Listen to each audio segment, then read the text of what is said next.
कथेचं नाव आहे वळण. दिवस कल्ला होता.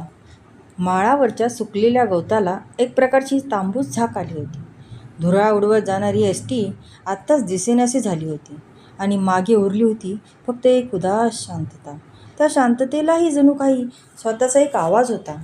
दूरवर कुठेतरी एखादा कावळा काव काव करत होता, तर शेजारच्या काटेरी झुडपातून एखादं चिमुकलं पाखरू पंख फडफडत उडत होतं.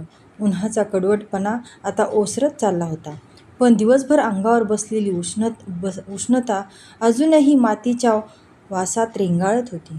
बापू पायी चालत गावाकडे निघाले होते. त्यांच्या खांद्यावर एक जुनी पिशवी होती, जिच्यात शहरातून आणलेलं नातवाचं खेळणं आणि घरासाठीचं थोडं सामान होतं. बापूच्या पावलात आता तो जुना झोम उरला नव्हता, पण चालण्यात एक जिद्द होती.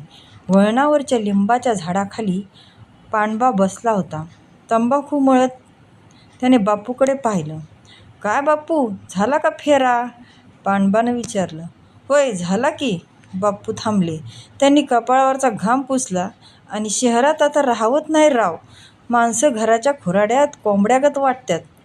बक्कळ पैसा मिळतोय म्हणल्यावर काय होतंय राहायला?" पांडवाने चिमटीत तंबाखू धरत म्हटलं. बापूंनी एक दीर्घ श्वास घेतला. "मिळत असेल, पण सांजवेळेची असली हवा तिथं कुठं मिळणार? आणि तिथली माणसं, कुणाला कोणाचं सोयीरसुतक नसतंय. आपल्या इथं कसं झाडं झुडपं बी ओळखीची वाटतात." दोघंही काही वेळ गप्प राहिले. माळावरची ती शांतता बोलकी होती. वाऱ्यावर डोलणारं ते बाभळीचं झाड आणि लांबवर दिसणारं देवळाचं शिखर, हेच बापूचं खरं जग. शहरातल्या मोठ्या इमारतीपेक्षा त्यांना आपल्या पडक्या वाड्याची भिंत जास्त मायेची वाटत होती. "निघतो आता, उशीर होईल," असं म्हणून बापू चालू लागले.